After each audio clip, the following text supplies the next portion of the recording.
for years in the banking industry. We've witnessed the US dollar lose more than 95% of its value over the last 100 years. We've witnessed the last 3 years alone, the supply of money in the United States double. There's a liquidity crisis with the dollar right now. The rest of the world, they're trying to get off of it because they don't want to be on this sinking ship. They don't want to endure this. And what is the politician's solution? To come and say crypto is responsible.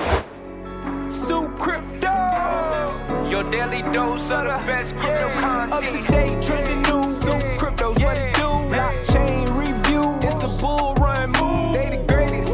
Check out Sucryptoz.com. Hey everyone, welcome to Sucryptoz. Today we're going to talk about something that the elites have been covering up for years, but it's not a secret anymore. The dark truth of the banking Ponzi scheme. You see, the banking system is a giant pyramid scheme. They take in deposits from people, promise them interest, and then lend that money out at a higher interest rate. But here's the thing, they only keep a small fraction of the deposits on hand. The rest of it is lent out, and that's where the trouble begins. When a bank lends out money, it doesn't actually give the borrower money from its deposits. Instead, it creates the money out of thin air, simply by typing in a number on a computer screen. This means that the money supply is constantly expanding, which leads to inflation and devalues the currency. The end result of this system is that the central banks and elites always win, while the average person is left struggling to keep up. The value of their savings is constantly eroded by inflation, and they are forced to pay interest on loans that were created out of nothing. It's a vicious cycle that's designed to keep the central banks in power. So next we are going to watch a video clip of Charles Hoskinson, who gives probably the most honest evaluation of the current banking system. This is the sort of guy who actually needs to be at the helm. When I was still the CEO of Ethereum many years ago, in a past life, I tried to get a Credit Suisse account when we were in Switzerland, because, it's 2014, and the Credit Suisse people said, well, it's too dangerous with crypto. We couldn't possibly consider it would be so unstable and so terrible, and we have a reputation to protect. We're here for the long term. We've been here for over 150 years, and we couldn't embrace this crypto thing. And lo and behold, who's buying Credit Suisse? UBS, only if the Swiss government bails them out. You see, the banking system in general is falling apart. And it's falling apart predictably so because it's always been a Ponzi scheme. You have this business where you take other people's money and then you use that to multiply and create money out of thin air, give it to people all around the world, and then you make windfall profits from it until people get a little shaky, in which case you socialize your losses and give those losses to society. And this is what's happened for years in the banking industry. We've witnessed the US dollar lose more than 95% of its value over the last 100 years. We've witnessed the last 3 years alone, the supply of money in the United States double. We've witnessed so much evil, just reprehensible behavior by the banking industry. The escape valve has been cryptocurrencies. It gives us the ability to go into the digital space and take money to the next level, put people back in charge, embrace full reserve, all this type of stuff. And you know what's happened? The governments are coming in saying crypto caused this problem, not the trillions of dollars of money printing, not the fractional reserve banking system, but crypto caused this problem, not the rampant corruption, not the nepotism, not the U.S. warfare culture that we've had, 9 countries over the last 23 years, $15 trillion in wars. None of that has anything to do with it. Not shutting down the entire world for COVID. No, none of that has anything to do with all of this stuff. No, not at all. It's obviously the market that's less than $1 trillion, crypto. That's what caused all these problems. So go look at Bank of America's unrealized losses. It's $113 billion. Look at JP Morgan Chase. It's around 40 or so billion dollars. Go down the list of your bank. Google your bank unrealized losses. Take a look where that sits. And you realize how quickly a bank run can occur. You realize how quickly things can change just like that. And the powers that be, they try to look for a scapegoat and blame that and say, well, this person's responsible. We're not. We're the solution. We've been cleaning up the mess and trying to get rid of the contagion that is fractional reserve banking. It's just that simple. You cannot base a system on a lie, on a fantasy, and then expect that system to be stable.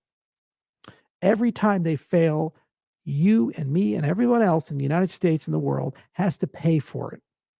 And every time they succeed on our backs, they get the money. And then they use that financial power to buy up media and to buy up politicians to convince you that somehow they're virtuous and moral. They never have been, they never will be. And now is the time for people to really start having that message break through. We're going to live in a world where these banks don't exist in this format anymore, because you know what? The solution to this upcoming banking crisis that's happening is too big to fail plus. The same group of people, ironically the same, Janet Yellen and these others, who told us that 2008 will never happen again, we fixed the problem, are going to lead us to a series of bank bailouts and consolidation and backroom deals that are going to make these too big to fail banks 5 times bigger. We're running out of money to socialize these losses. We don't have it anymore. Just look at the debt. Our national debt, United States, it's over $30 trillion. What happens when that goes to 10%, which it's heading towards? That's more money than we spend on our military times 3, the biggest, most powerful military in the world, just to service the interest rate on the debt. How can we afford that? We can't. There's a liquidity crisis with the dollar right now. The rest of the world, they're trying to get off of it because they don't want to be on this sinking ship. They don't want to endure this. And what is the politician's solution? To come and say crypto is responsible. So let me get this straight. The people who push for full reserve banking are responsible. The people who push for auditability and transparency and immutability are responsible. The people that push for decentralization, resilience by design, open source, community ownership instead of ownership by the few are responsible. The people who push for you being your own bank and owning your own money and having control over your own assets, not some bureaucrat or banker, are responsible. Not the people that can start unlimited wars, print unlimited money, shut down the government arbitrarily whenever they want to, and then give your money to their friends. I'm sorry, we're too far gone. We know too much. The internet's out now. We can talk to each other. We can communicate with each other. And the reality is that this fractional reserve banking system is on its last leg. It's not going to last. It will not survive another 20, 30, 40 years. It's not stable. We have to take back our money. I tell you what scares the government. Got these T-bills, 3-month expiry. The U.S. government's behind it. What happens when we can make those security tokens and businesses can just buy those and use those as their bank accounts?